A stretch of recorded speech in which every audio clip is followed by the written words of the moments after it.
So I live in Waterloo for about 6 months. I used to live in Amsterdam. And when I moved there, finding a place was a bit difficult. But I was lucky enough to find a flat in this building that you see here.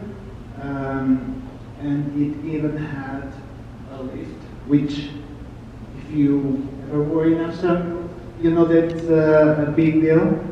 But there was a bit of a catch, which is that it didn't have lights, and I only realized that when I moved into the apartment. So literally, I only had cables hanging from my ceiling, and I had to do the installation on me. Do you know how many designers does it take to change a light bulb? Just one.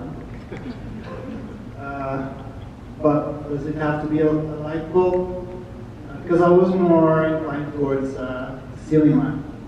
And this isn't even a joke, I'm being serious. That's the thing that I want to install. And this is basically where my saga begins.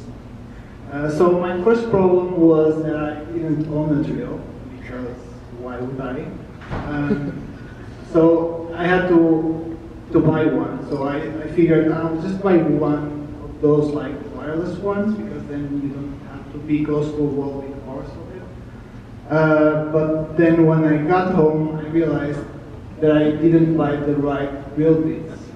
So I was trying to drill a hole in the ceiling, but I realized that it looked like stone, so I had to go back to the store and get a drill bit that would work in stone.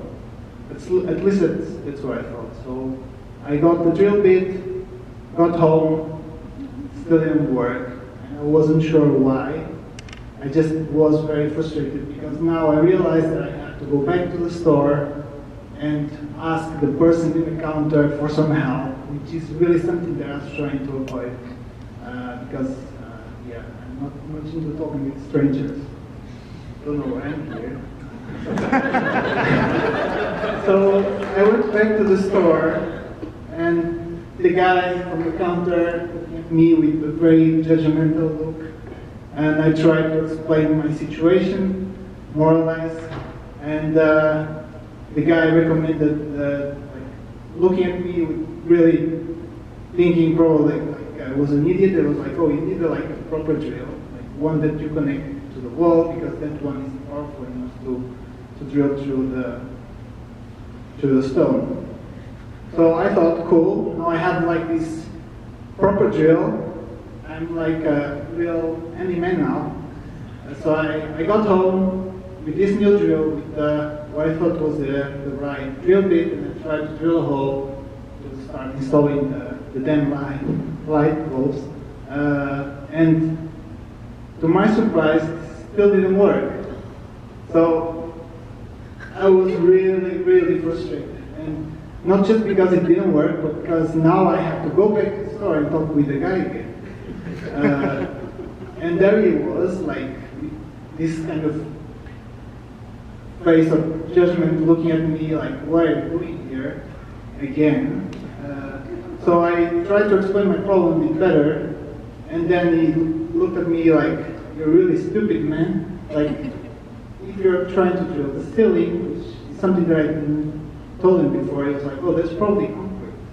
So the drill that you bought, that you can't return, doesn't work for that. So you had to now get this new kind of drill that I couldn't buy because I didn't have it, so I could rent it instead. And also I needed another drill bit. So you can imagine how I felt. But I thought, okay, I really want to install lights. I don't want to live in darkness, especially during winter in the Netherlands. There's not a lot of light during the day, so I decided to give it a try. This is the moment where I realized that it worked. I managed to install the damn lights. it's also the moment where you're probably wondering, what the hell are you talking about? Like, isn't this supposed to be a Shopify talk? You asked, there were designers in the room, and you probably are about to talk about design, but I don't know where the connection is going to be. So, in my eyes, Shopify is a bit like the store. So, most of the times they have the tools that you're looking for. It's just that it's difficult as a merchant to know exactly what tools you need. And also, ideally, like all this labor that I was doing installing the ceiling lamps, it's something that I wanted to avoid because it's just like repetitive work. And this is where the team that I'm working on within automation called Flow comes in. So if Flow was a guy in the store, it would be the guy that not only knows where you live, he also knows what kind of materials they use in the building, but it also can come to your place and install all the lights according to your instructions. So basically, that's what Flow does. So with Flow, we kind of put some of the automation power in our merchants' hands so they can build a workflow that describes some of their processes and workflows, and then they just give Shopify the instructions to execute that workflow, and then we run them for them, even if they are asleep. So they can devote their energy and time to focus on solving things that really matter. In my case, that would be just Netflix and chill. But now looking at the Flow, I'll just give you a quick run through how the tool actually looks like. Let me see. So basically, this is how the UI looks like. You can select the trigger. In this case, I'll select when the order is analyzed. Then I set a condition. I want to see if the risk level is high. So if I search for risk level, and then say it's equal to high, so very straightforward. Then I have an action, and here I want to cancel the order because I suspect that's some fraudulent order, and I can give that as a reason. And then I can also restock the items and send a notification to the customer. And then I can also just tag the customer since I'm at this, so the next time that this customer makes an order, I know that it might be an high-risk order. So it's really straightforward, and I think it's straightforward. But I'm working on what's supposed to be the version 2 of this tool, so if it's that cool, why are we redesigning it? So the reason for that is that Flow is a bit like this box, and our merchant, which used to be smaller, is now growing, and not in amount of merchants, but in needs. So our merchants are getting to the point where I get into the walls of Flow and what they can actually do with it, and they are now trying to reach out for other options. So if we don't make this box bigger or like punch some holes in it so the guy can stick his head out, then we might have to reconsider some things. So that's basically what we're doing. So we're not just opening a hole to kind of let the person put his head out, because that's not really a scalable solution. So we're trying to think of the tool in a way that Flow can become this kind of ever-expanding box that is a bit more flexible than it is today. So I want to talk a bit how are we getting about doing this, and start from the start. So the start is just trying to figure out what is exactly the problem that you're trying to solve. So I just touched on it barely, but there's more to it. So imagine that you're in a boat in the middle of the sea and you just see ocean, you don't see anything else. You know where you want to be for. So in this case, we want to make flow more flexible. But you don't know, so with flow being more flexible, think of that as the land.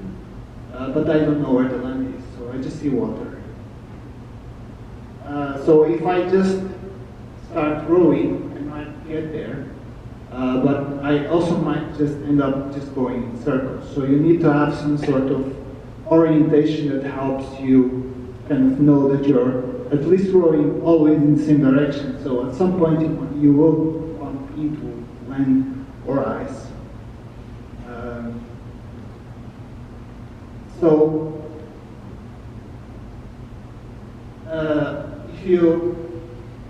If you're rowing, you need to set kind of some sort of direction. A way that you can go about doing that is just by guiding yourself with the stars. Like, for instance, following the North Star, so you know that you're kind of navigating towards the right direction. And as soon as you start seeing some land in the horizon, then you can use that as your guidance. So what's our North Star? Since we don't really see much detail on the land. So our guidance is called merchant frustrations. So this is an internal tool that we have where basically we have logs of merchant frustrations. And there we can see what the merchants are currently struggling with flow. But a bit more than that, we can see where the actual walls that they are following, that they are encountering. And also we see what kind of things they want to do, but they just can't for the time being. And this really helps. But the problem is still big and complex. So workflow building, as you can imagine, it's like a generative process, so it's not really something that we as designers can convincingly mock up and test. Because we can do that to a certain extent, but will never be so comprehensive that it becomes extremely convincing. Also, reimagining the whole thing at once would be just overwhelming and most likely impossible. So how are we going to approach this? If you think about the watermelon, it's not that difficult to get where I was going, right? So you just have to break it into biteable chunks so you can actually start tackling the problem one thing at a time. So you're basically eating watermelon one slice at a time. And the way that we are doing this slicing is looking at our user journey and trying to kind of assemble things together that make sense, and then trying to tackle these things one at a time, and then iterate over time on this and just keep on tackling new problems as you're progressing. We're also trying to close pair with all the smart engineers that we have here and constantly interact with them and prototype, and this has been really crucial for us to make progress. The other thing that helped with progress is actually create a sense of urgency. So in a complex space, it's easy to wait until to want to wait until you have everything really figured out. But I think that's a fallacy, because from our experience with Flow and this project, the times that we actually made more progress were when we actually prescribed deadline, which in this case it was a user test or several user tests, which helps us just make yourself ask, what's the thing that I want to learn this week that I wasn't able to learn in the previous week, and asking yourself this will set the work that you have to do for the coming 2 weeks. So basically, these kind of small steps, they are constant, will get you through this complex problem. And because we have to move, we often start by diverging. So that means that our team, the UX team, has different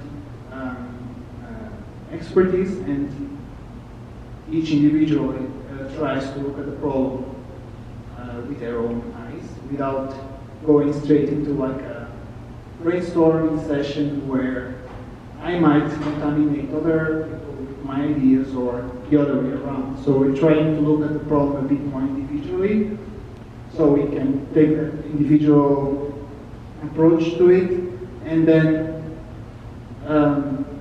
we kind of, I forgot to mention. So this helps for kind of diversity of thoughts, so we can create basically more choices. And that's why we need these people with complementary skill sets. Once we've done that, then it's the point where we are coming back together with all our ideas that most often they not end up being complementary, just because of the fact that we are looking at the problem with a slightly different angle. And that's where we are converging and basically bringing these ideas out of the silo and just start bouncing them off each other. So at this point is the point where we start making choices. But this isn't really a single point in time. It's actually a whole process. So we have to make choices when we are just on design explorations, whether it's like on your sketchbook or on a Figma file, and then we start making some choices on what things we want to take into prototyping. And then here we start to think a bit more about the development effort and what kind of things do we want to get answers from this user test that I was talking about before. And then in this test, we actually witness people interact with our great solutions, and then see how great they are. And basically, this is where you learn the most. There's nothing like seeing people struggling with something that you thought was so simple in front of you. It's the ultimate, I think it's the ultimate fuel for iteration and progression. And it's also so crushing sometimes.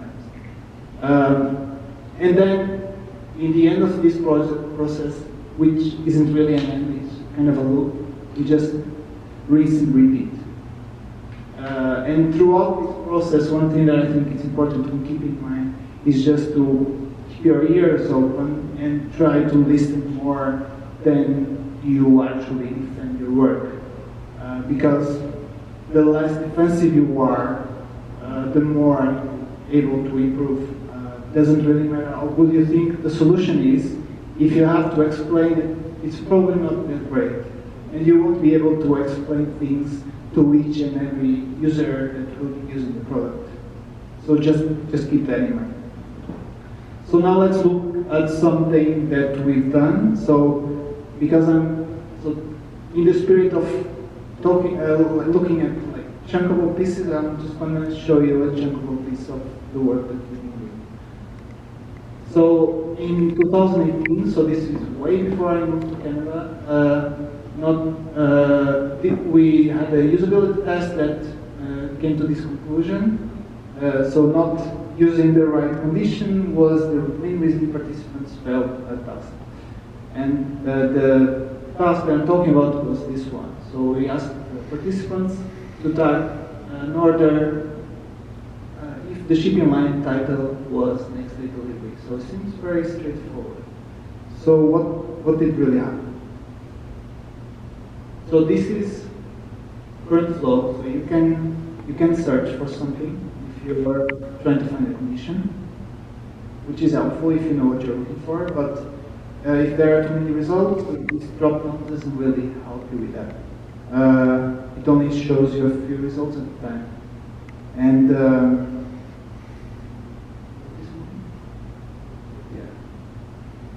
And then also the category lines, the category titles are kind of grayed out, which doesn't really help. So that's where you will find the actual shipping line there, and then under there you'll see that somewhere there is a title. So if you look hard enough, you can find it. But most of the participants didn't manage to. So how can we fix this? So it's still work in progress, so take that into account. So here we have this new UI pattern. You can still search, but now we have two separate columns. One is for navigation and searching, and then the other one is for results. So now, if I navigate to the left side to shipping line, then I can actually isolate, I'll do that eventually, the actual results, and then you see them all here at a glance, and then you also have a bit more information that helps you actually understand what that thing means, including what kind it is. So you know that you want to check a string, so it's probably, well, it's either the title or the shipping rate handle, so there's only two options. And here I didn't even search for it. You could also just search for it, and then the amount of things on that first panel for navigation would be. So we look at this one, which is a very simple design. It's just a simple drop-down. And then we have the work in progress new version, which is a bit more complex.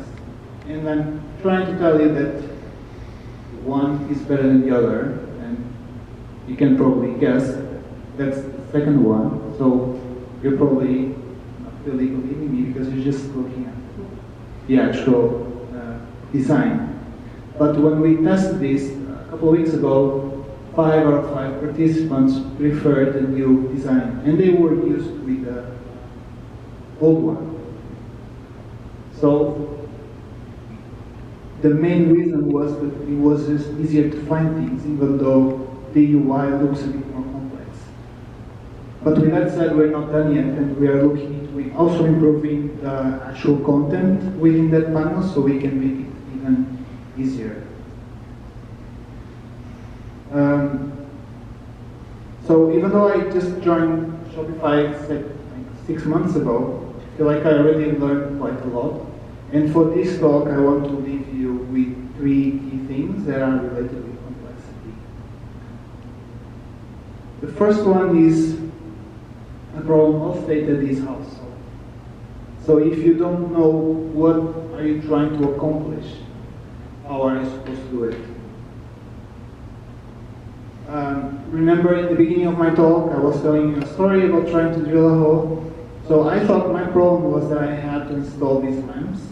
But actually, my problem that I only realized after going to the store 4 times was that I had to drill a hole in a concrete ceiling.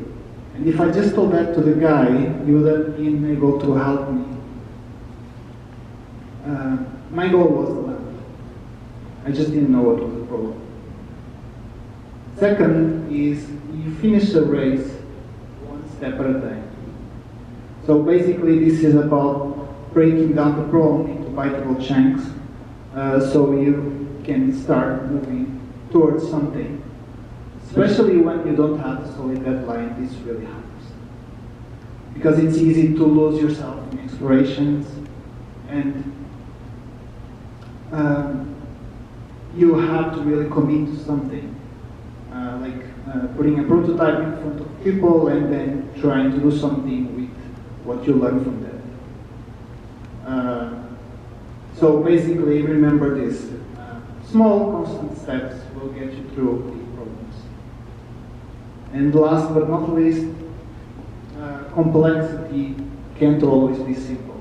And I'm all for keep it simple, especially as a designer, and less is more, but sometimes simplifying a complex problem actually ends up giving you the opposite result. So just think about that condition drop-down. If you go for the simple solution, it's easy if you're a designer. If you're a user, not so much. And sometimes the best way to deal with complexity is just by accepting it and then try to remove the unnecessary bits and make the rest clear. And that's basically what we're trying to do with Flow. Thank you.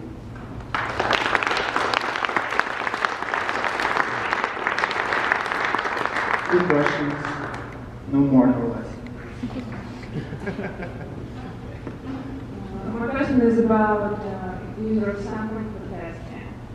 Don't you afraid that only one user isn't enough for your test? They could screw your decision. Yeah, so there's kind of two reasons why I'm not afraid. So we do test usually up to 6 participants. So we do more than one test. We do tests every few weeks, so we have variety there. And then what I learned from our researchers is that it only makes a difference up until 6 participants. If you start adding more people, you're not actually getting more variety in terms of like the experiment. But it's all about variety. You couldn't be sure about good sample. You could choose only, I don't know, only cat food shops, and that's all. They all will be cat lovers, and will get screw results. I see what you mean, but we do select our participants to make sure that we have that variety. So that's enough? Yeah. There's a lot of It's great. academic research. If I had the research, I would be able to give you a better answer. I just know that the 6 is kind of the magical number. If you get less, it seems little, but it's good enough. Okay. One more question. You guys, so I'm going to see if there's anyone else first. Okay.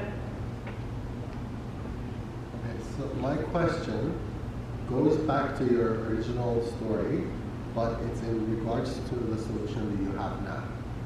So in your original story, in my opinion, the biggest mistake that you made was that you didn't Google how do I install lamps. Because what you actually were looking for was a small portion of the story, the journey from the state of where you were, the existence, to the state of solution. And because you didn't have the full picture, you didn't know what you didn't know. The same way, the design that you have now, the routes that you're creating to getting that specific item that you're looking for, may not go as smoothly as you think it would, because you don't know what is the best way to present that route to the users. So how do you tackle that in your user research to be able to find the best way that it solves their problem rather than build something and just test whether it's better than before? So we're not designing to solve a specific problem. So we're not designing a solution that helps you find shipping line quicker. We're trying to make it easier to navigate through a big list of content, which is a general solution that we are now seeing that can actually scale for other parts of Flow.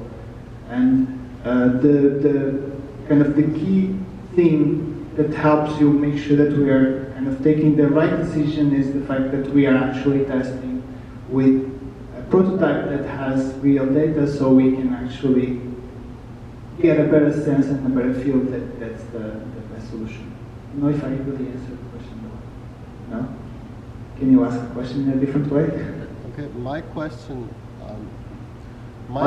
is, how do you figure out that routing that you're creating, the routes that you're creating between the starting point till they find that piece of data that they're looking for, whatever that is? How do you do user research without a prototype? Because when you build your prototype, you are changing sampling. It's biased towards your product, right? And then the testing that you're doing is only whether this is better than some alternative, and they will say, oh, it's better or it's but it's not necessarily telling you whether it's the right tool for the job. So before we got into actually thinking about the solution, we look at what is the possible user journey that they will take to do this kind of selection, for instance. And with that, we take kind of an informed guess to what might be the best solution for them to accomplish that.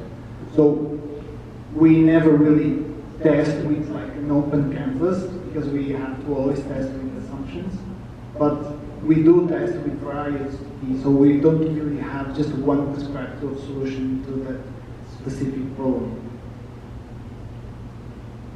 We'll talk later. Okay. Sounds good. Good, thank you.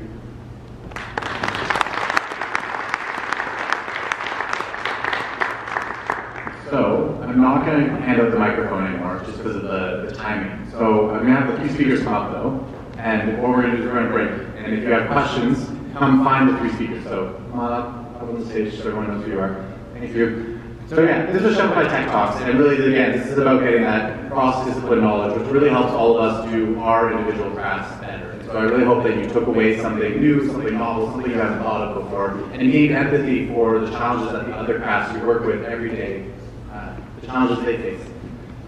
The next Shopify Tech Talks is going to be 2 months from now, so we're in February, so April. If you have ideas of what themes or topics you want to go deeper into, come find me. I organize this. If you have questions about what we talked about today, talk to these lovely people. Otherwise, feel free to hang around. There's still some more drinks, there's more food. Anything that is left behind gets thrown out, so please eat everything. If you want to take it, we can get you plates, you can pack it up and bring it home. I would prefer not to waste. So thank you all for coming out tonight. I love this. See you in 2 months.